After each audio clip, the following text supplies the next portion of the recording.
ADCC update show, aka the Alley Cats Anonymous, aka grappling's version of The View, where you can get all your hottest takes. You know, I'm Whoopi Goldberg, aka Trey Robinson. This is Uncle Corey, aka Sinbad. We got Joey Stats over there on the computer, and then we got a very special guest, Big Luke Griffith. Everybody give it up for Big Luke. What's up, Luke? How's everything been going for you, man? Going well, bro. Very happy to be back in camp. Looking forward to ADCC. Feeling really good. Wide open division this year, so yeah, it's gonna be good.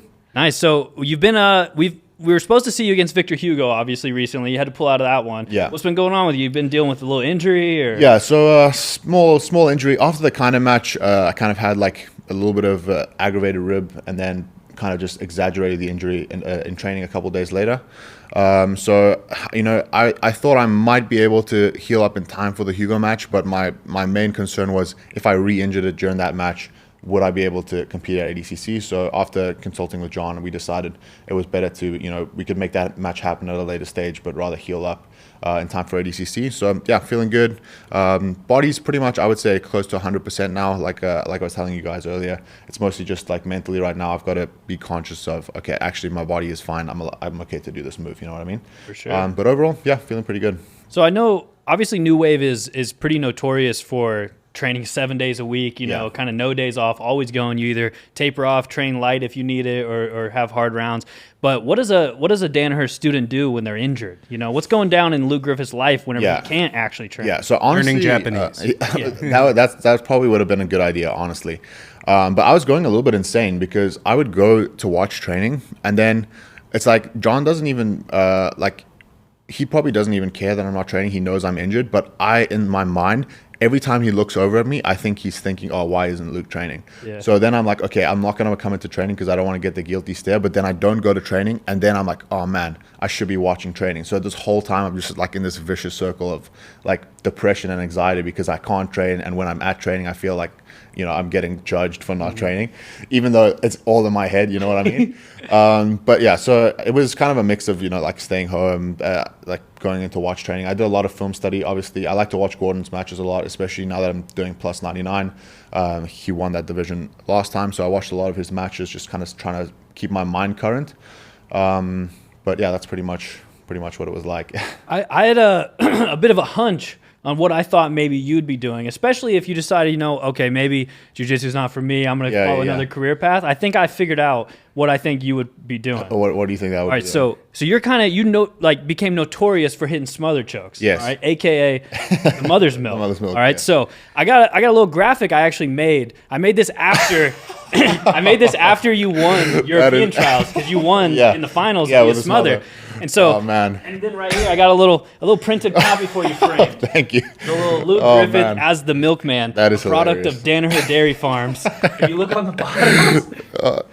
Oh man, this is going up on my fridge for sure. Hell yeah. Every time I take a glass of milk. Hold that bad boy up for the camera over there. Yeah. Oh, there we go. There you got it. Luke Griffith, the Milkman, a product of Danaher Dairy Farms. That is so funny. Yeah, let's put it up here. Yeah. People can see it while we're. But I made this little meme thing after you won Euro trials because you won in the finals via smother choke, and I wanted to post it, but we never did. I didn't know how it would play or not. That is amazing. Honestly, I think I had one of those outfits growing up too. You know, like the little dungarees with the stripy shirt. So this is I printed this right before and put it in here, but in the original photo, I'll share the digital copy with you as well. But in the original, in this little barn back there, there's a little Gordon Ryan. Oh, really? Yeah. So I'll share it. I'll share that with you. Yeah. Post it or anything. Yeah, that's hilarious. Yeah. So we got Luke Griffith, the Milkman, right here. So yeah, I thought maybe you'd be out. Yeah, honestly, you know, after being in Texas for like 2 years, I'm starting to feel like more at home with like the country thing. I got myself a pair of boots, jeans, shirts. I wouldn't mind, you know, being out on the farm there milking some cows. So, you know, you're not too far off with that, you know? Yeah, what's going on with New Wave and this like cowboy takeover at New Wave? I think all you guys are becoming cowboys, huh? Honestly, like, I mean, in South Africa, we have like, we call them Boera, which is a farmer. It's kind of very similar lifestyle, but dressed very differently. Short shorts with like kind of work boots and like a button-up shirt as well. But you know, I was never really one for the short shorts, And when I got here, I was like, you know, it's kind of a similar lifestyle. I have that kind of heritage in me. I way more prefer wearing jeans and cowboy boots than I did to those. So I was like, you know, it's a little bit of a stretch, but it's not too far of a stretch, so I'm just gonna send it. You know what I mean? For sure. And yeah, I think I pull it off a little bit. You know, until people hear the accent, then they're like, oh, he's a fake cowboy. But you know, from the photos, you can't tell. No way. Yeah, exactly. You know. Yeah. I'm not gonna lie. The way you describe a South African cowboy, yeah, I think Heath Ledger played a cowboy like that in a movie. Oh, really? I don't think so. You have to look it up afterwards. Yeah. But, so yeah. Obviously, like you said, you're from South Africa and everything. What was life like for Luke Griffith before you moved to America, before you started training at New Wave? What was little South African Luke doing? Yeah, so, I mean, I've been training, obviously, since I was 5 years old, but I only really started training full-time when I was about 17. So at the time, we didn't really have, like, a gym that was, like, crazy good, right? So there was gyms everywhere, but everything was kind of, like, very similar but lower level. So I started kind of cross-training at multiple gyms until I found a gym called Fight Fit Militia, which is now a Cobrinha affiliate. And so my coach, Rich, is still there. I still talk to him all the time. And he kind of really leveled up my game a lot in terms of South African Jiu-Jitsu. I would train 3 times a day there. So it was about an hour away from where I stayed. So I'd drive, first classes at 6 a.m. I'd wake up 4:30, drive an hour, and then I just stay the whole day at the gym. So I train at 6 a.m., I train at 10 a.m., and then I train at 2:30. And how old did you say you were at this time? I maybe just turned 18 at that time. Yeah, so 17, 18. So at this time, you kind of, did you know, like, I do want to be a professional grappler? Yeah. This was at this point I was trying to make this a career path, but I hadn't been. I think I'd been to 1 trials before. Actually, the first time you guys ever posted a reel of me was nobody knew who I was. You guys didn't even tag me, but it was like I had like a Spider-Man rash guard on, and I strangled someone from the back at like Euro trials in like 2018. I can't even remember what the dude was, but I was like 84 kilos and I entered minus 99 division because I had no idea how to cut weight, and I was worried about flying, and I was like, oh man, let me just enter minus 99 to be safe. I ended up losing like by a heel hook in like 30 seconds in the second round. But I remember like you guys posting, I was like, oh man, like FloGrappling posted a reel of me. I thought it was the coolest thing ever. I thought that story was going to go a totally different way. Yeah, no. Thankfully, I don't think you guys have posted like a bad reel of me, which is great. Okay, cool. Yeah. You want us to change that? How bad do you want us to keep? Honestly, I think I'm going to try and keep the highlights up. You know what I'm saying? But yeah, so up until that point, I'd only been overseas once, and I was like, oh, okay, like I thought I was good, but obviously I had no leg locks at the time, so I really put a high emphasis on like trying to develop my leg lock game. So my dad and we had a gym at our house as well, so we would buy all of John's DVDs and study a bunch and drill over there, and then I would go to train at this other place in the morning, and that was pretty much every single day. We didn't train on Sundays, but that's what I did for I think 3 years before I decided to come over here. So that was kind of like your life, 18 to 21. Yes, in South Africa. Yeah. Your dad did jiu-jitsu? Is that how you initially started? So my dad, he grew up in kind of a rougher area, and so he got at his first day of elementary school, he got in a fight. So he's been doing martial arts his whole life, and when he was, I believe, maybe 25 or so, he found jiu-jitsu, and then by the time I was 5 years old, he was a purple belt, and he started teaching us, my sister and I. And yeah, he never really, I don't think his intention was ever for us to compete. He just wanted us to have a skill that we'd be able to defend ourselves if we had to. And yeah, we just ended up carrying on with it. And yeah, thankfully it panned out pretty good. That's awesome, dude. I guess I want to ask you a few more South African things, just because this is almost the geography segment. Yes. What is life like just in South Africa in general? Like, how does it differ from being in America? What's just an average life like in South Africa? So I mean, I'll be honest with you. Like, there's a lot of bad stuff about South Africa, but there's also a lot of good stuff. I would say South Africa is one of the most beautiful countries in the whole world. Like, if you go there, the scenery, the wildlife, everything is absolutely amazing. Unfortunately, we have one of the most corrupt governments on the planet. So, the economic state is just... Uh-oh, dude. You can't say that, man. Bro, I'm kidding. I mean, it is what it is at this point. They can try and get me. But yeah, so other than, obviously the economic state of the country is pretty bad. So there's a lot of poverty and, crime and corruption. But on the average, you know, people live normal lives. Everyone goes to work 9 to 5, you know, whatever they do. But compared to the US, it was the first things that I noticed that was like pretty cool. I mean, when I got here, I was on a tourist visa, so I couldn't, I didn't have any money, couldn't work. So I didn't have a car, and it was amazing to me that you guys had buses. Like, we don't have public transportation in South Africa, so I could take the bus, I could take the train, and I was like, oh man, this is the coolest thing ever. Like, you don't have to have a car, and you can actually get from place to place. In South Africa, if you don't have a car, it's pretty difficult to get around, right? We have taxis, very different to taxis here. It's like a minivan. They just load as many people in as they possibly can, and most of the drivers buy their driver's license, so they don't actually get a driver's test. So most of the time, if you see a car accident in South Africa, it's caused by a taxi because he doesn't know how to drive, and they have like territory wars. So if you're a taxi driver and you cross over into someone else, they just empty a clip into your taxi. Oh my gosh! Right? Man. So it's dangerous even for, like, you know, it's mostly African people, like tribal, like black African people who drive in taxis. But even just for passengers, it's super dangerous because you never know like what kind of gang affiliation the driver has, or, you know, where he's allowed to drive and where he's not. So it's pretty hard to get around if you don't have a car. And then even just in places that you can walk here, like just walking downtown, like for me, I park a block or two away and walk to you guys.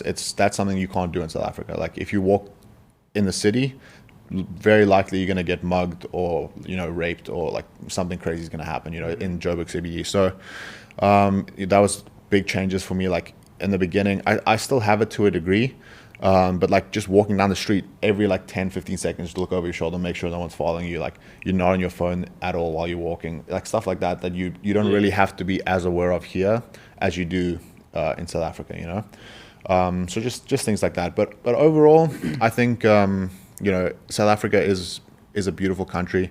I wish the economic state was better, because honestly, I think if it was, once I retired, I would go back. It's that beautiful, really? You know. But yeah, at this point, the US seems pretty good to me. You know, Johannesburg's right is a big tourist destination. Right? Cape Town is the Cape Town. Yeah. So Cape Town, I would say if you're going to go and visit South Africa, Cape Town's the place to go, you know. Gotcha. Was that like just beach you got beach, you got mountains, you got a good degree of wildlife there as well.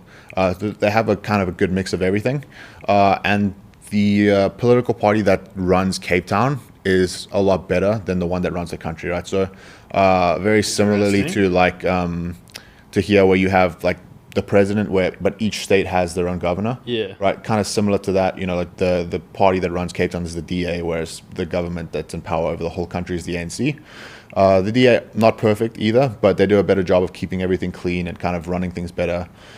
So it is a little bit, I would say, a little bit nicer to look at. But then again, you still have like crazy crime that goes on there. You know, like I think Michael Bisping was mugged when he went to Cape Town. Wow. Yeah. Dang. I think he. But you just got to come up from the one side, right? Yeah. So it is a tourist destination for sure, but you still got to be careful. Yeah. Gotcha. I'll move on eventually. But no, you're good. Yeah. Before, this is really interesting. Yeah. I don't know. No, this is interesting because how often do people come to America and compliment our buses and public transit? Like we always hear how horrible it is. People told me, they were like, "What are you talking about? Like the bus is terrible." I'm like, "Bro, we don't have a bus. Like the fact that you have one, and even if it's 10 minutes late, bro, it's here. You know what I'm saying?" Yeah. Like, well, where did you first move to when you came to America? Did you come straight to Austin? Yeah. Okay, I was gonna say maybe you went to like a place that does have a good, but no.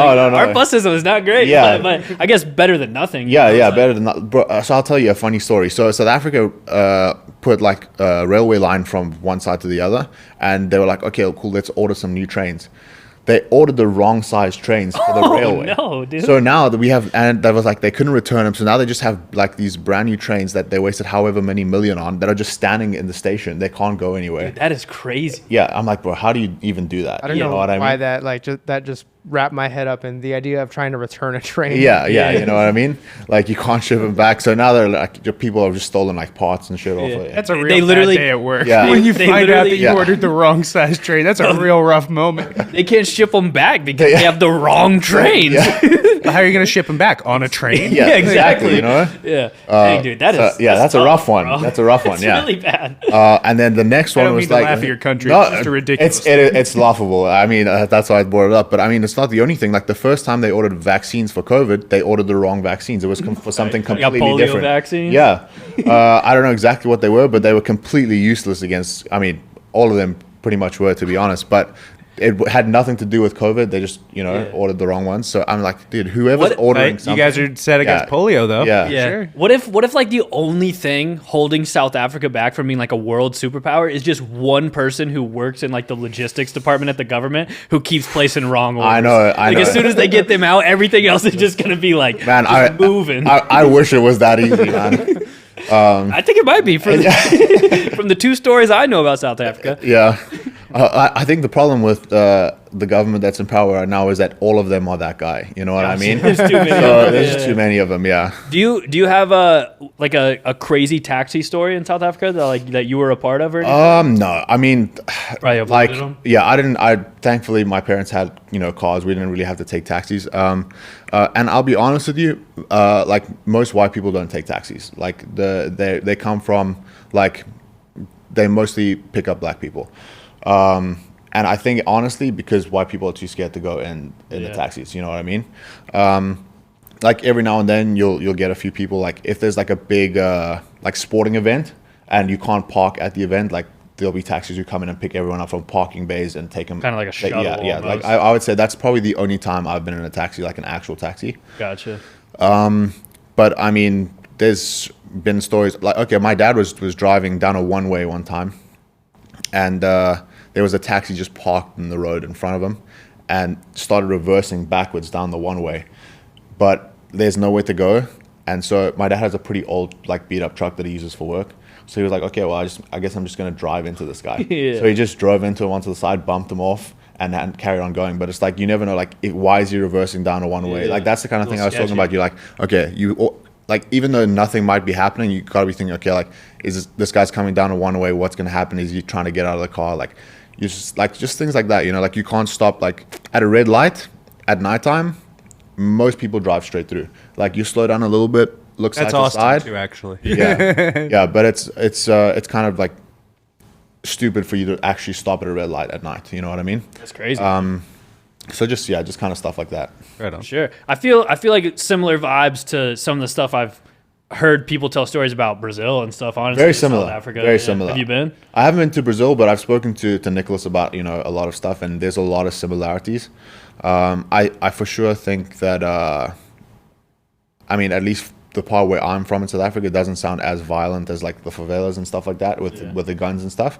We have it in Cape Town. It's more like that. Like the gangs in Cape Town are more like that, but in Johannesburg, it's a little bit different. Yeah. Gotcha. So then, you come to America. You came straight here to New Wave. That was the whole plan coming to America. So yeah, the plan. I mean, I didn't plan to actually stay here. So I had like a month and a half trip planned, and I was just going to train at RGA and try and get some experience, maybe compete a few times while I was here. And then I was so disappointed because I got in and like one day of training, I got like a staph infection on my leg and I couldn't train. And John was like, yeah, just sit out, buddy. At this point, he had no idea who I was. And he was like, yeah, just sit out for a week. So I'm coming in every day. I'm like, oh man, I only have a month and a half. I have this staph infection. Like I've wasted all this money to come here and I can't even train. But I came in every day nonetheless, taking notes. And, I think maybe John saw that I was being consistent. And by the time I was healthy enough, he invited me to come and train at Roca. At the time, I think the split was also kind of fresh, and maybe they needed bodies for Gordon, and Giancarlo was new at the time as well. It really was like a period where it was just like farming big dudes to come from RGA, Renzo Gracie Austin to Roca to train with some of these guys. Yeah, so. Absolutely. So I think initially that might have been the thought process. I'm not sure 100%. And then after the month of training with them, he asked me, is there any way that you'd be able to stay and train full time? So I was like, you can imagine, as someone who's like a huge fan of John comes here to train with him for a vacation. I phoned my parents and I was like, well, I don't know what we have to do, but I'm not coming home. Like we have to figure out a way for me to stay here, And it was tough, It's especially on a tourist visa. I couldn't make any money. My parents had to like sacrifice a lot to kind of help support me over here for that first period of time. Initially I stayed 6 months. I went to Costa Rica for 5 days, came back in, which reset my visa for 6 months, but they flagged me. So I was like, okay, I got to be careful. And then after that 6 months was up, I had to go back to South Africa for at least What does that 4 mean? months. They flagged you? So because I came in to the country after being out for 5 days, they were like, okay, this kind of sketchy that this guy's coming back in, you know? They basically realized exactly what you were doing. Yes, yeah, exactly. Yeah. They were on you. Yeah. So they let me in there, but they were like, okay, like next time you leave, you got to stay out for a while, you know? So after that, I went home for maybe 4 or 5 months, which was hard because it's like you go from training in the best place in the world back to be like, you know, the place I trained at was good, but it's never going to be the same as training with John. Right, yeah. What time period in your like professional career are you at right now? Like, around what time? Like, did you have any big matches or anything around the time before you left and went back? No, I'm trying to picture like what time this was. So the first time I would say, I went back home after the first Who's Number One match I had against Joe. So I did that and I won trials and then I went home for a little bit. And so then you had that I had that period. Yes, back in yeah, Gotcha. exactly. So you did kind of like. I guess like you won trials. You won that trials. Yeah. Okay, so you did kind of like break through in a certain regard. Yeah, you know? for sure. Got a big match on Who's Number One. Won in like what? Like I mean, it's one of our fastest ever. The rear naked. I think it was like a minute 29 or something like that. Right. Yeah. Yeah. But yeah, I mean that was crazy to me. Like, you know, I'd watched your guys' show, you know, a bunch of times. So for me to actually be on it at that stage, I didn't really feel at the time that I was at that level. And you know, Gordon and John believed in me, and Gordon was like, "Dude, you're just as good as these guys." So to get that win like that was awesome. They've always talked very highly of you. I feel like from the moment it was like, hey, we got this new South African kid. He's gonna be ADCC champ. He's gonna be one of the best. You know, does that add like a weird layer of pressure almost, or how did that feel? I guess coming from like small gym South Africa, you finally get over here, you get the invite to Roca. Now it's like Gordon's telling FloGrappling that it's like this is the next big thing, like got to get him on and stuff. Yeah, I mean it was definitely awesome. It kind of didn't make sense to me in the beginning, you know, because it even still sometimes I wake up, I'm like, how is this my life, you know? But it definitely adds a little bit of pressure, but also confidence, you know, like someone like Gordon has, you know, belief and confidence that you're good. Like he's not going to lie to you, you know. Gordon, there's a lot of people out there that actually like that'll tell you, man, Gordon is brutally honest with you. If you do something wrong and he feels like you sucked, he'll tell you sucked. Yeah. You know, he's not gonna like sugarcoat it. And obviously, I'm not like nowhere near as good as I should be yet. But to a degree, I definitely think, you know, I have better technique than almost anybody out there. I think at this point, the only thing that's holding me back is competition experience, right?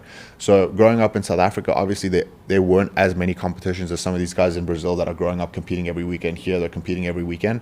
So I think right now, my main thing is just keep competing just to get that competition experience up. But I honestly don't think the next couple of years, I don't think there's going to be anyone who's going to be able to beat me.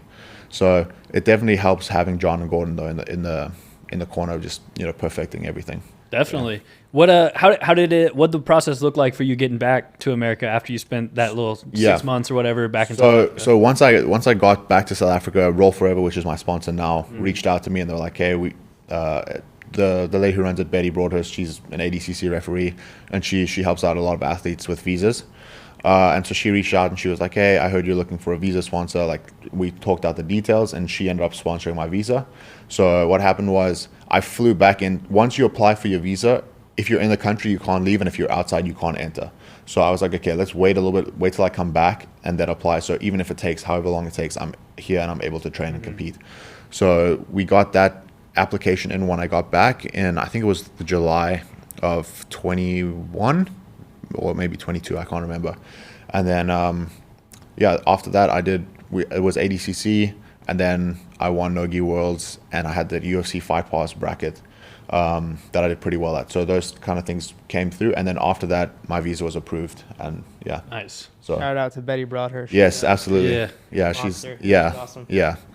So. Luke, you had we were talking about the Joe submission, but you've had 2 of the fastest submissions in Who's Number One history, and then not very long after you had actually really 3. The Roosevelt submission was really quick too. But that Kynan match, another quick match, less than 5 minutes, right? I think it was just over 5. I think it was around 6 minutes. Yeah. So no, I I don't believe so. I think you're actually you're the only fighter, the first fighter to pick up 3 wins without ever reaching a judge's favor. Yeah, the Roosevelt match, but kind of on UFC Fight Pass was a little long. Sorry. Kind of match. Yeah. You feel like that's something about your style, about the way you pace yourself, that it's always just kind of quick hitter matches? Yeah, honestly, it's something that I've actually kind of been working on recently to actually not do so much, right? So I feel like at brown belt level, I was so much better than everyone that I didn't have to wait. I could just do whatever I wanted and just finish it. Two-time Nogi world champ. Yeah, you know what I'm saying? But even some of the guys at black belt who aren't as technical, I was able to do that with. But as soon as I started, like if you watch the Wagner match, obviously, right? As soon as you find someone who's tougher, going that quickly, you got to be able to pace yourself over the whole match. And I think I learned in that Wagner match that, a lot of these guys are black belt, they've got a lot of experience and they're good at jiu-jitsu, you know what I mean? It's not going to be easy just to run through these guys. So you have to be just as tactical as you are technical. So something that I've been trying to work on is my pacing and how to kind of work on this idea of pressure over time, like kind of wearing my training partner down or opponent down and then working towards that finish later on in the match. I definitely think if I feel I'm able and way better than someone, okay, I'll go in and get the finish. But for the most part, like at ADCC, everybody's going to be good. I'm going to have to be very smart about the way that I approach these matches, How much of that kind of match was, like, how did it make you feel to beat somebody who's coming in as a 2-time reigning ADCC world champion just a couple months before ADCC? Yeah, it felt incredible. That match went pretty much exactly how I envisioned it would go. I watched a lot of tape. Obviously he'd had a match with Giancarlo not so long before, and he'd had the match with Nicholas. So I had a lot of tape to go over, that was fresh. And I knew that he was going to be very hard on the collar ties. And because I was taller than him, he was only going to shoot blast doubles, like head in the middle blast doubles. So I was like, okay, if I come out with a down block hand and just pace myself, once Kynan can't get the moves that he's trying to do on you, his posture starts to break and he kind of starts to give up a little bit, right?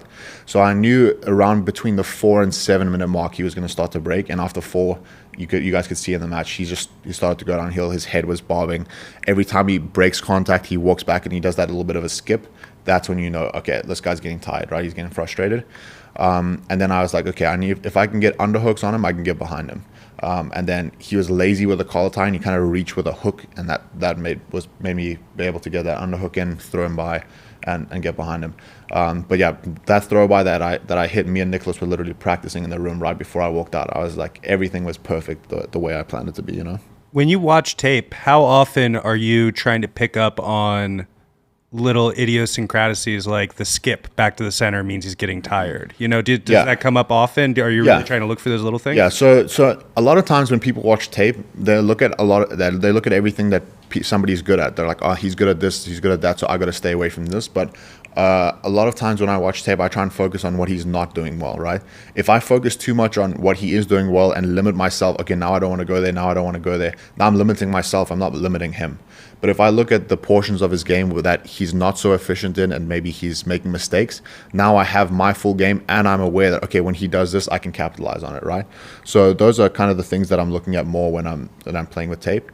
But also, it's very important to be able to see when somebody's breaking, right? Some people have a better poker face than others. But, Kynan does that little bit of a skip. Felipe starts talking to the referees.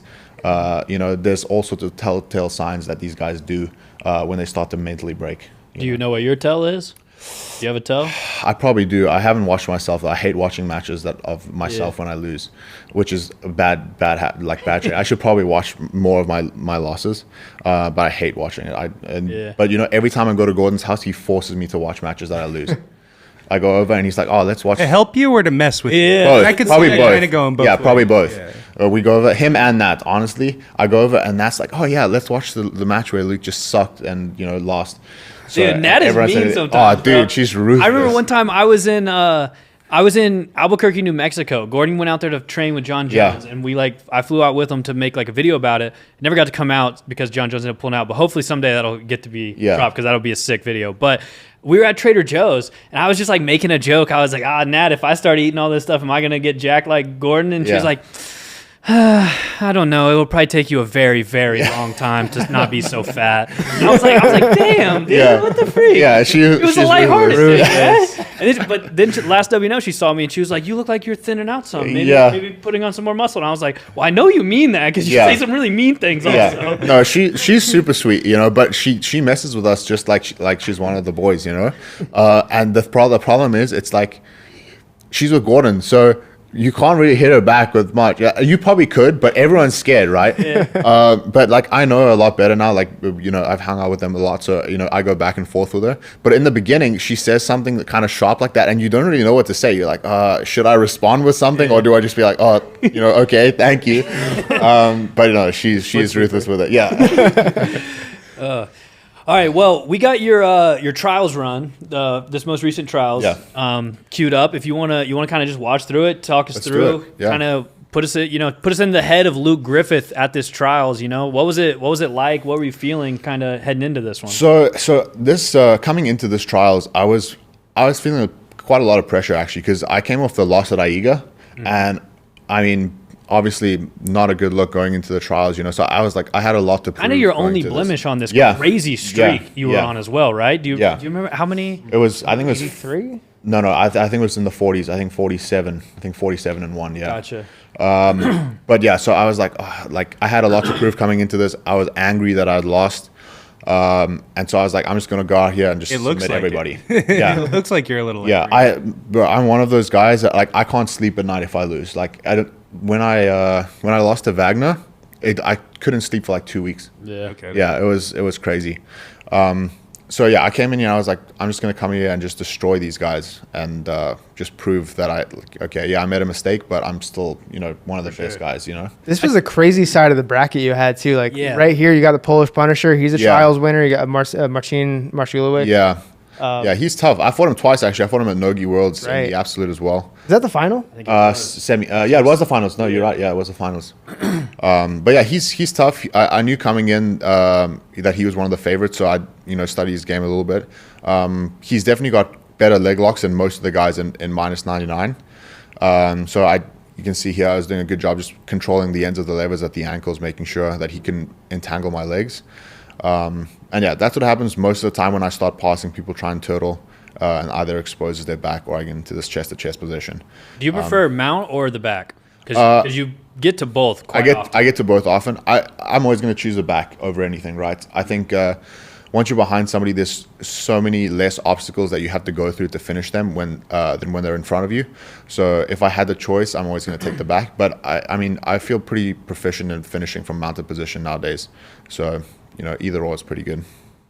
Do you have a go-to submission from mount outside of the smother? Is smother actually like you're like if you get mount, are you like I'm gonna smother this guy? Or is it just like if it happens? I'm not really thinking about it. A lot of times, guys will just I'll get in mount and they'll just keep their head straight, like they're not tucking their chin or anything. I'm like, okay, like I'll take it, And I feel the same. Like a lot of guys, even high level guys, like if you watch the kind of match, I got to his back, like they have no defense whatsoever, like late stage defense. You get to these guys back and they just sit there and like let you finish them, So it makes zero sense to me, but that's what happens in most of these situations. Here's Declan Moody, another trials winner here. Trials yeah. I was super upset with this match because he actually swept me one time. I managed to come back on top, but I was super pissed off. He almost takes your back, right? Yeah, he got behind me. Oh, I left it in here. We'll be able to. Nat told me, she was like, leave this in. Yeah. So I think it was in one of these positions where I was playing standing position. He hit me with a pretty good sweep, which I was really pissed off about. Foot sweep, you're saying? No. I don't even know exactly what he did. This might be. Nah. I think it might be before this. Oh, maybe I did cut it out then. Take that, man. Yeah, you're welcome, Luke. Okay. Oh, there we go. That's what I was saying. Yeah. I was going to say, Yeah. And he almost gets to the back. Yeah. Declan's very underrated, I feel like. I feel like he's a guy who could surprise some people. Yeah. Look at this. Just two big boys scrambling right here. Yeah. Look at this referee in the middle, Come on, Flo. Yeah, I was like, production. dude, he put me down and he got behind me. Dude, that's unacceptable. Well, you got to give it to the referee. I believe he's only got one eye. Oh, yeah. He does have an eye patch on. Yeah. Great thing for a referee to have. Okay. At these Euro trials, too, there's really no forgivingness in the out of bounds area. It's just straight concrete. Yeah. I mean, it's kind of like the referees are like super hard, like Eastern European guys. Like they just look super stoic when you're looking at them. They don't have any emotions, you know. But yeah, I think I finished him from behind, right? I took his back. I think so. Yeah, I can't even remember. What are your thoughts on the ADCC out of bounds? Like, just kind of keep fighting. I think it's cool, to be honest with you, because a lot of times when I fought an IBJJF and they reset me, they never reset me correctly. I'd rather get like a little bump on the elbow or the knee and have my position solidified than, you know, have to start in a reset position. Finishing on the back right there. Yeah. I think I finished. I only had 4. I think it was 4 matches for this, or was it 5? Might have been 5. I think it was 5. Yeah, I think it was 5. 4 strangles from the back, and then just the smother. Thomas Bratcher, the semifinal. Yeah, this match I was pretty confident. He's come to train with us a bunch of times, so I pretty much knew that I was going to be able to submit him. But he's a strong dude, like super stocky. So I was like, okay. WNO veteran Thomas Bratcher. Thomas is scrappy too. He's willing to fight. If you say for something like Euro Trials, I'm sure you probably know mostly everyone you're going to compete against, but if you have a no-name guy from a random European country that you don't know, which country are you most bummed to be like, oh man, I got to fight a freaking Romanian dude, a Polish dude? What's the like? Is it like Russians, the Norwegians? Honestly, now I wanna fight a Russian dude just because I lost to one. So I'm Ruslan? like, so I'm like, dude, but I haven't really thought about it. I mean,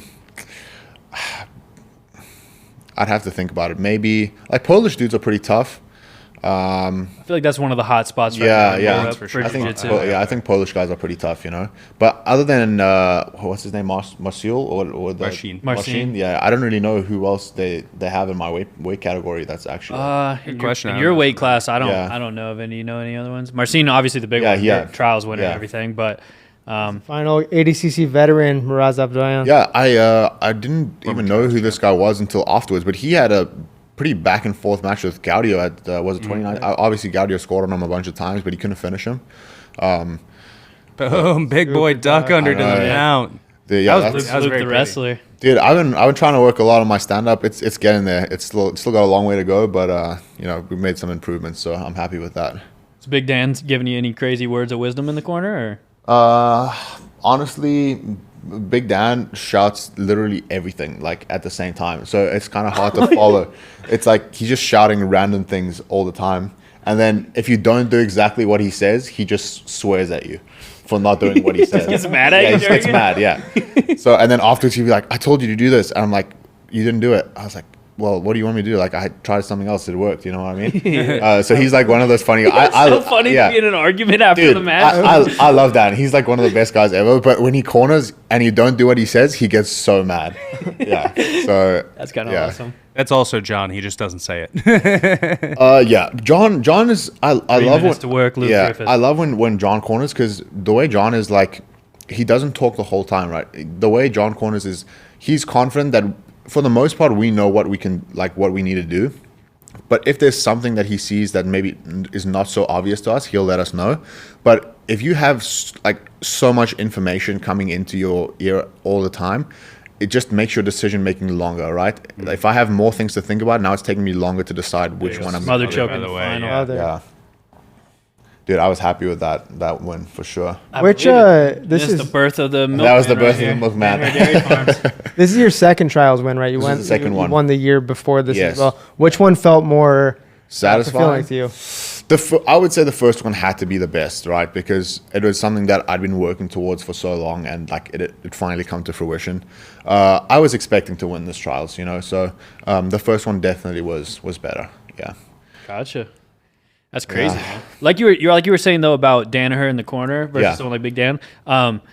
Like just from sitting next to the corner filming a lot, like it is like when Danaher says something, it is as if you are supposed to hear it and implement it, like kind of immediately. Like you said, he doesn't talk; he sits there very quietly, and he'll just say like, 3 minutes to work, Luke Griffith. Yes, you know, like his full name all the time. Yeah, and then suddenly he'll just be like, left hand on the right hip, Luke Griffith. It's like one very specific, like, it's not like not really even a suggestion. It's like, no, you should be doing this right now. Yeah. So. But even like you say, like with that, like right hand on the hip, it's something that I'm doing that position already, and it's something that I'm forgetting that I should be doing for that. With Big Dan, he's telling you which is also works sometimes, right? But he's telling you like 5 different moves that you can do from that position, which can be great. But now I have to decide with all 5 which one I'm gonna do, you know? And then I'll choose one of them that he said, and he'll be like, "But what about the other one?" I'm like, "Dude, I chose one of them." You know what I mean? It's so funny, but yeah, no. But I must say, like Big Dan and I have traveled a lot together, so we compete a lot. So if I do have the chance to have him in my corner, he's good, you know. So What do you know about this tap house that Big I haven't Dan has been going on? I haven't been personally. He did offer to let might me be a stay good there, call. but I said that I would respectfully decline to live there. Yeah. You know, It's easy for that. We're a little Yeah. obsessed with the tap house here. dude. I mean, honestly, I don't think I'd be able to sleep. I'd get tased all the time. I mean, he would steal my food for sure. I mean, just a hungry Big Dan coming in and like free range to everyone's food. Like That's a problem. Could never be good. You know what I mean? And I live alone right now, which is great. So I don't have to worry about anything else. But I definitely think it's entertaining. I think his Instagram followers are loving it. But not for me. It does look like just a chaotic way to live Dude, life. yeah. But living alone is nice and all, Luke, and having your food is nice. But how are you going to jump off the roof into the pool and then get tased upon exiting the pool? That's a good point. That is a good point. If you don't live at the tap house. If I don't live at the tap house, Didn't think about I'm that just one. I'm gonna have to miss out on those. I'm gonna regret it one day, but at this point. All right. Well, every time we have a new wave member on, we ask them about the tap tap house. So house? far, it's you and Marigali 0 for 2 on people who have been dude. or want to go to the tap Yeah. house. Because we're having on senior members. Instead. I was much nicer than Nicholas about the tap house. He just said the combined IQ of everyone that was like below 100. didn't he? 70 or something. Yeah. So at least I was respectful about him. Until now. Dang. All right. Well, you want to move? Actually, Go ahead. because we're talking about Big Dan, you're in the same weight class as Big Dan for Yeah. ADCC. Can we talk about that for a second? Yeah. Just how it feels knowing that you guys are probably going to have to face off. Yeah, second round. probably second round. Yeah, I think that that'll probably be my hardest match. Obviously we train together, so we know each other's games. We're more comfortable with each other, so both of us are confident we can beat each other, which allows for a little bit more of a exciting matchup. So I mean, unfortunately, it's one of those things. Both of us want to win. I'll be happy for him if he wins. I'm sure he'll be happy for me if I win. So yeah, we'll have to see what happens there. Yeah, I feel like we can go ahead and just jump into talking about your division. If you want to pull up, it's the last asset in the run of show, Josh. We can jump to that. You said Big Dan, who you think probably your toughest match. Who else do you kind of have your eye on in this over 99 division? You finally got announced for over 99. We've Yeah. obviously known for a while because Marigali spilled the beans Yeah. months ago, which is pretty funny. I thought it was going to be announced soon. Yeah. Wasn't announced soon. It was It came so much later. I would say before Hugo moved out, I was obviously since I couldn't do the match against him, I was excited to have that match. Mm-hmm. But now that he's out, I think Felipe for sure. Hopefully that'd be a finals match. That would be an awesome match to have. Vinny's another one who'd be pretty good. He's the last guy who has a win over Gordon. If I could beat him before Gordon, that would be pretty sick. That would be sweet. Who sucks now, Gordon? Yeah, exactly. Right. Let's go to my house and watch some fights. yeah. Mark McQueen, he's a big dude. Seems like a dude who would just not be fun to have to compete against just because he's so strong. Probably physical. I don't think he's crazy technical, but I think he's got like world records in powerlifting and stuff like that. Legit strong man, right? Like throwing stones over bars and stuff, Yeah. So I think that would be a pretty tough matchup. In old cartoons where they like have strongmen in those like one strap singlets, Yes. you should come out in that. Oh, for sure. ADCC. That'd be sick. Yeah, For with sure. like the big triangular weights, like Yeah. on Matt's side. Hop-ho. Dude, yeah, no, he's a big dude. So there's a lot of good guys. Gutenberg, I haven't really seen him compete in Nogi, so it'd be interesting to have a match against him. What do you think about a match with Perez? Yeah, I was gonna say. I was gonna say something about that, but then I was like, maybe I shouldn't. But I'd love said that. maybe you should. First round, if I got Mike Perez, dude, I'd be happy. Mike Perez first round is That's a actually a crazy banger. match. That's I'm telling you. He's super technical, but bro, he's way smaller than me. He's like 175, bro. I think. What is I'm sure what? he's getting bigger. Former Bro, 77. what is that? What is that dude, YouTuber Bradley Mont? Bro, I'm 260, bro. What is that? You're gonna hit it with the bro at 260. 260. Damn, dude. No, We're gonna have to ask El Patron what he says about that. But I'm 260. He's a cool dude. I've met him a bunch of times. He's a super cool Really guy. cool dude. I was super surprised to see that he won plus 99. But yeah, we'll see what happens. Maybe we get first round matchup with Mike Perez, you know? Also, I don't think you're 260, bro. No, I'm not. Yeah, I was about to say. Like, how much do you weigh right now? 250, close enough. Close enough, Okay, yeah. I would have went higher. You were going higher? Dude, you No. are huge, Luke. Dude, I'm not that big. I just assume all the dudes at New Wave are like 280. Like I was like, No, Big no, Dan no. probably 320. Yeah. Luke 280. Marigali probably is 250 now. Gordon's probably 250. Dude, Big Dan is just like, he comes in and he's like, oh man, I lost so much weight. And I'm like, how much you weigh? He's like 300 pounds.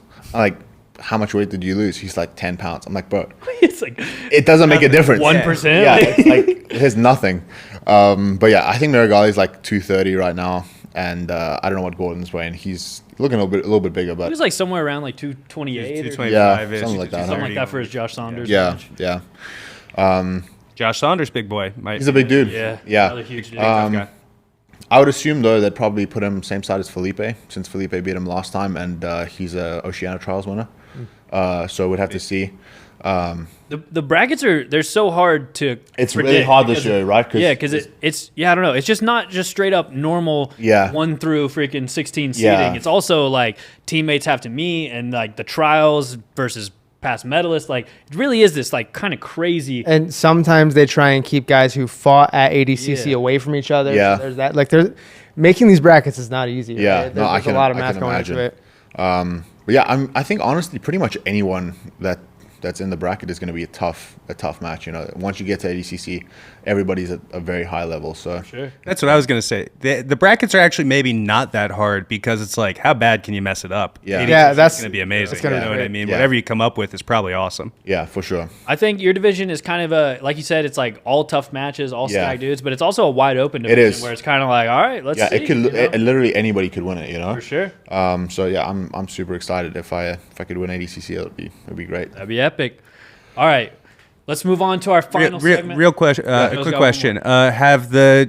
Do you know the absolute situation? So based on what happened last Marigali time, already said he's going to double yeah, fold, so- yeah, Yeah, So- Marigali. so- looks like he sorry, wants to Luke. be No, it. for sure, Marigali is going to do absolute. And then I think, like last time, they let us have 2 spots. So I think whoever performs better on the day, John will do the absolute. I think at the end of the day, he makes the decision as to who's going to do it. So we'll have to see what happens, how I perform versus everybody else. You know, If you perform very well, are you interested in entering? absolutely, yeah, absolutely. Absolutely to the absolute. Yeah, for sure. Every 2 years, there's no way I would pass up on that opportunity. You know what I mean? So, Right on. Nice. Yeah. Love it. All right, let's move on to our final segment of this show. We're going to do a little bit of a draft. All right, if you've watched all the episodes, if you're a diehard fan of this show, then last time we drafted the best ADCC fits, best outfits at ADCC Worlds. And this time, we're going to draft the worst moves to get hit with. All right, we got special guest Luke in here, so maybe you've hit some of these on people, maybe you've gotten them done to you, but it'll be fun to have you in the mix in this draft. But yeah, basically anything goes. You can see here on the graphic if you're if you're a little puzzle solver, you can figure out what some of these moves mean. I made it a little cryptic for everybody out there, but yeah, any move goes. From takedowns to taboo moves to anything really. So what order you guys want to draft in? How do you guys want to We should let the guest go first, right? We should let the guest. I'll let you pick your draft spot. Do you want first, second, third, or fourth? Let me go. Let me We're gonna go. do snake format. Okay, let me go second so I can see what the first one is, and then I know how to follow Based it off up. that? I'll write Yeah. them down and stuff. All right, let's go. Rock, paper, scissors. Odd man out is the winner. You ready? Rock, paper, scissors, shoot. All right, Corey, you get next pick. What pick do you want? Give me the 4. You want 4? All right, rock, paper, scissors, shoot. All right, I win. So I'll go 1. So 1, 2, 3, 4. Yeah. All right. This is a tough one. I didn't actually want the one. I didn't want the one spot either. I didn't want the one spot either because I feel like the one that I'm gonna say is like I don't even know if I should say this. Yeah. But, Just send it. yeah. Deal with the Yeah, consequences. you're later, right. Yeah, true. That's what we do on this show. Yeah, I'm gonna go 1-1. Gotta go oil check, dude. Gotta go oil If you get hit with an oil check, not only is it disgraceful and embarrassing for you, but it brings dishonor to your entire family. It's just, you look at the person who did it to you differently, honestly, and it's like, are you kidding me right now, bro? You Yeah. really just oil checked me? Absolutely. And I've always had this this thought in my head that what if on a WNO someone gets an oil check and they just won't let go of it. Like, do we intervene? The ref slapping the hand like it's a bad grip. That's not. We never said in the rules that oil check is illegal, and I sure wonder we if we have. should add it. I don't think we have. I think I saw a photo yesterday of there's a photographer. I think he's Mike Lambus. Yeah. There was a photo of someone grabbed this dude's pants and his all 4 fingers were like right in the dude's butt crack, just like lifting him up.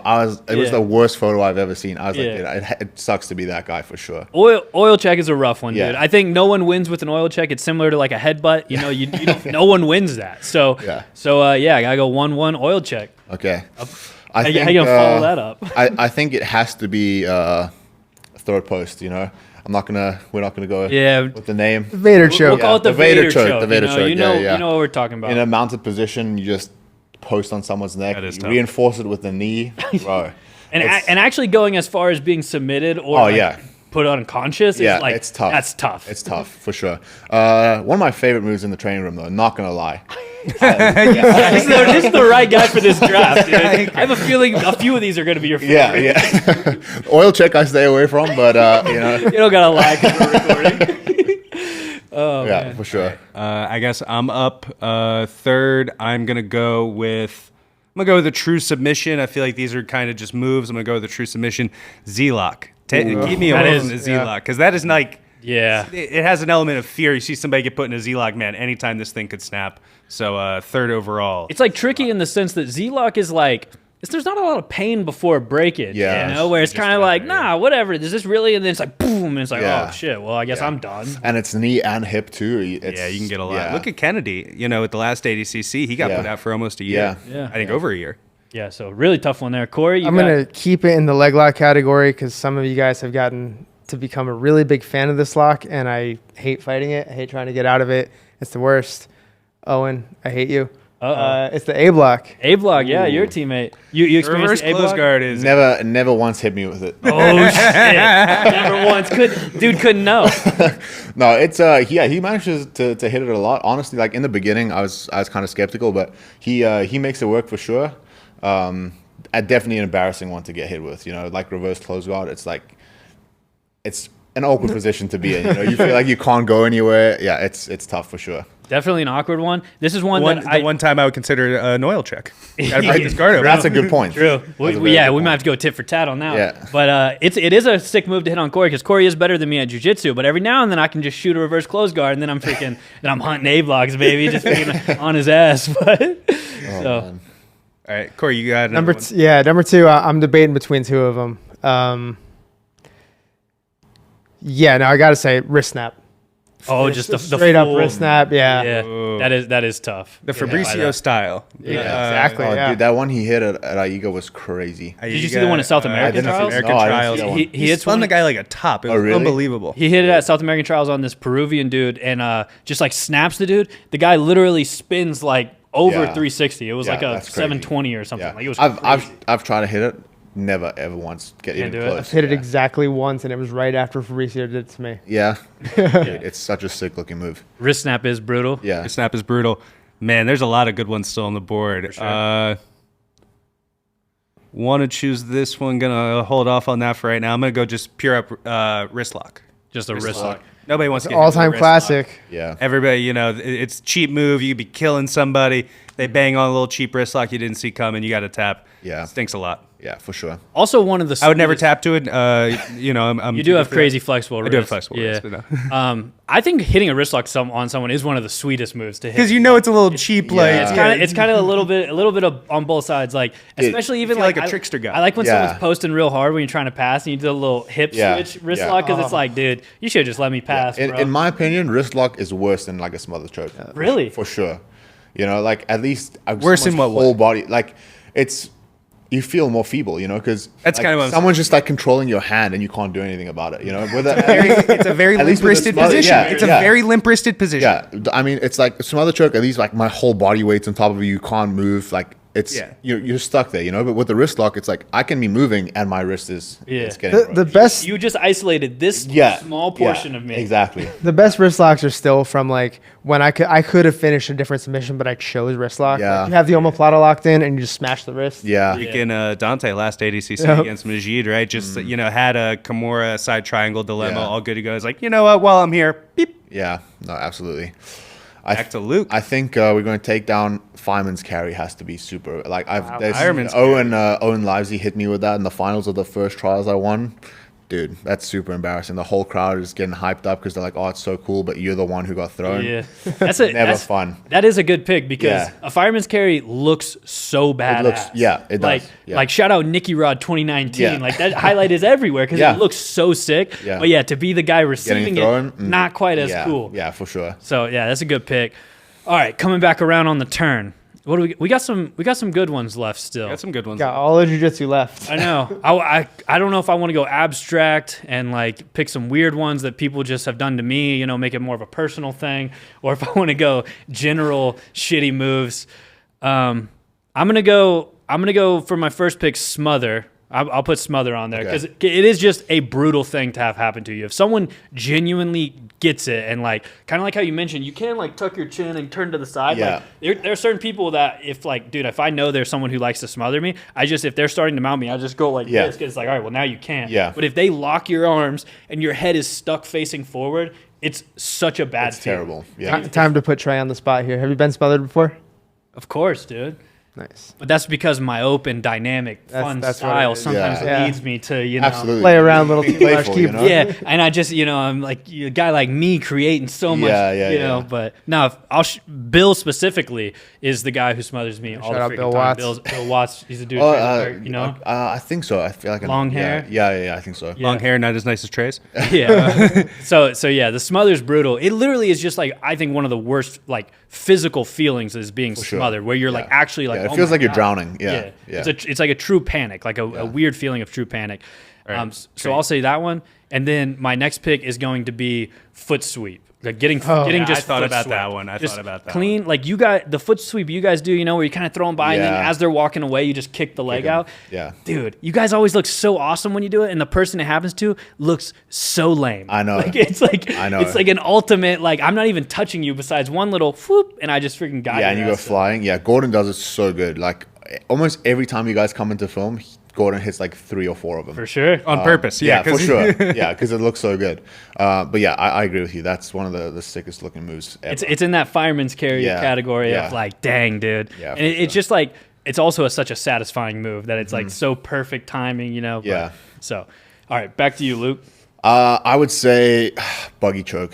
Yeah, that's a good one. Good one. That is a good one. I didn't even think Yeah. about the buggy choke. Yeah, I think you get hit with that. It's like, oh, you're in top position, you're dominating the match, and now you're like on the back foot getting strangled. It's kind of rough, you know. For sure. So I would say that's a pretty bad pick. Good pick, or No, Joe? it's me. All right. So I've been thinking about it, and I'm willing to have this one be vetoed. I'm going to put this up to the council because I feel like it's not a move, but it's a very universal jiu-jitsu experience. The sweat drip. I say we accept it. I'm willing to. I have an accept. Yeah, we'll play Yeah, that. why not? you know? A sweat drip, because we've all been there. I would say even worse than a smother, even worse than any of these positions. You know, there's that one guy where if he's trying to pass your guard, that's kind of where it's the worst. I feel like like you're not even mounted. Yeah, Just shout out to it's like- Giancarlo Bedoni. Shout out to John. Sweaty, he's a sweaty fella. Yeah. Oh, he's a sweat drip guy, huh? Dude, that guy is the sweatiest guy I've ever met in my whole Really? life. I'm telling you. And you know, if you roll with him, like half of it, you're not thinking about fighting the techniques. It's like not getting yeah. gravitationally under. Dude, the worst part about training with Giancarlo, while you're training, his sweat is dripping everywhere, and then you sit down next to him after the round, and it's just a whole river that starts, and you can feel it coming underneath you, and I'm like, dude, you're disgusting, honestly. That's crazy. All right, sweat drip. No offense Yeah. to Big Dan, but I would have picked Big Dan. No. But Dan doesn't sweat that much. I don't know what Oh, it is, but yeah, Giancarlo, crazy sweater. Crazy. There you go. All right. How do we feel about including gi techniques here? If you want Anything, yeah. Yeah, go ahead. Yeah, I feel like there's very few, like the old You just Kurt, really hate worm guard. there's that old like Kurt Osiander you fucked up a long time ago. the assassin choke is the king of you fucked up a long time ago. Wait, True. it's assassin choke. The Barrett Yoshida choke, right? He takes his own lapel out. He yeah. wraps your wrist in So it. He many takes the steps other to it. lapel out. He wraps your neck in it, Yeah. and then he chokes you with your own lapel around your neck. He's basically hanging you by your gi. It really is like, bro, I beat you 8 minutes ago. Yep. Like, so yeah, that's a pretty good one right there. All right, last. I'm on the turn. Corey I last got one. one more. My bad. Damn. Oh yeah. Imanari roll. Imanari roll. There's nothing more embarrassing than just getting Imanari rolled into and getting finished on a leg lock. See, I almost feel like if somebody Imanari's me, I'm also appreciating how cool it was, so I don't feel bad having it hit on me. You know what I mean? There's just part of me that's still like, hey, that was a really good Imanari roll, dude. Good Yeah. stuff. Where do you stand on it, Luke? I think it could be bad, but for the most part, like at least the match is not over. You know what I mean? So you have a chance to get out of it, but it's not ideal for sure. Gotcha. All right. Tight. There All we right, go. I'm gonna go my last pick, fourth spot. I'm going to go with the dummy sweep, double Yeah, Koichi. that's a good one. Get knocked to your butt because you just it's all in the name, right? Yeah. It's all in the You name. got to stand up I feel like so a- fast if like a someone gets you freak. that. I wouldn't notice it. Nobody knows. I was never even off my feet. What are you Yeah. talking about? Yeah. That's a rough one. Yeah, I think Dan sent me like at least 6 feet with one of those before. No, Dude, because he's so strong, he just gives a little shove and his feet are like boats, so they just Yeah, and they stop must be you, just- and you here. just go flying. It's crazy. Yeah, and you feel like an idiot. yeah, every time. Yeah, Every time. Yeah. Last one. Last pick. Shit, I don't know. This is tough. Everything, the good ones have been taken. There's a couple. I have a couple here we can name after. There's a list somewhere. I'm gonna say like a fat dude's knee on belly. Yeah. Boy, knee on Yeah, yeah. You would Knee in the diaphragm, yeah, pretty much. Yeah, when they're pulling up on the head and the elbow and just driving the knee in, I feel like that's pretty bad. That is very Yeah. rough one. Yeah, that's in like there's the physical worst Yeah. feeling Yeah. category.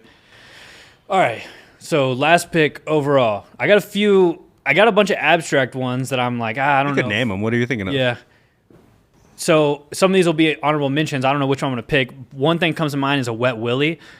When someone wet willies you, bro, it's the freaking. This is another Bill Watts thing, bro. Bill Watts is a bully at Paragon Austin. I'll be honest. This dude beats me up and does the most absurd shit to me on the mats. But one of them is he'll just start wet willing me, and I always say stop wet willing me, and he goes, it's not. It's a dry Daniel, which so I don't know. He's not licking his finger. Yeah, exactly. But and then Ethan Krellinston hit freaking DeAndre Corby with I the know. wet willy. So I I feel saw like actually I'm gonna pick it. Wet willy is my Wet pick. willy. I feel like Alright. it's legit because Dude, I didn't even know that was. I I didn't know that was legal until I saw the video of Ethan doing that. You know, Hey, I was like, same thing with oil check, brother. yeah. You got to bring it to the big stage. honorable mention has to be a hand smother, right? Just like And a, smother muffler. down, Yeah. yeah, the J-Rod style. Does Another a lot. one I was thinking was just getting hit with someone's like signature move. Like if someone's known for a move in the Yeah. gym or in competition and they do it to you, it's like, dude, I'm a freaking idiot, bro. Yeah, Like, just join I this dude's knew highlight. this guy was going to guillotine me, and then I just got guillotined, you know? So Yeah, like, getting for hit with sure. the signature is rough. Any other honorable mentions? I got a twister.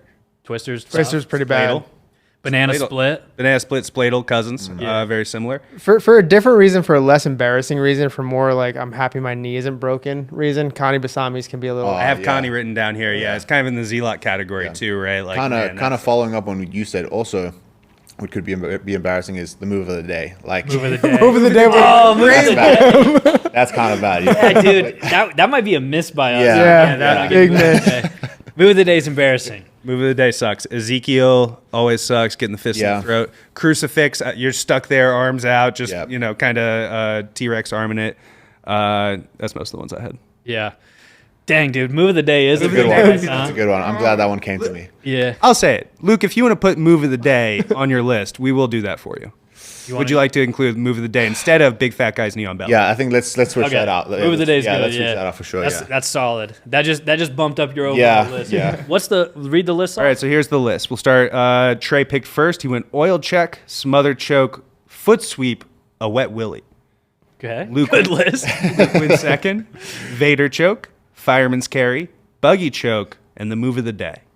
Good Yeah. list. Pretty good list. I went third. I went Z-lock, wrist lock, the sweat drip, and the dummy sweep. And then Corey, fourth, A-block, wrist snap, assassin choke, Imanari roll. Nice.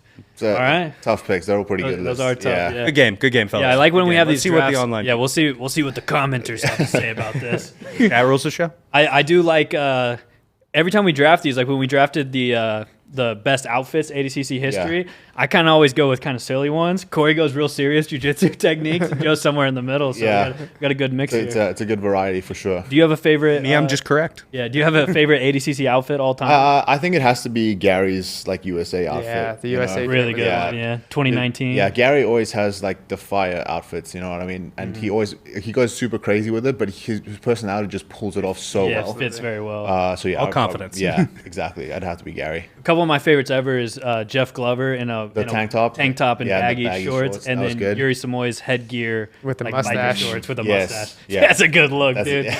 It's a really good look. Yeah, there's some good outfits out there for sure. Yeah. You mind if I ask a question about Yuri real quick? Because you fought him at the last Yeah. ADCC.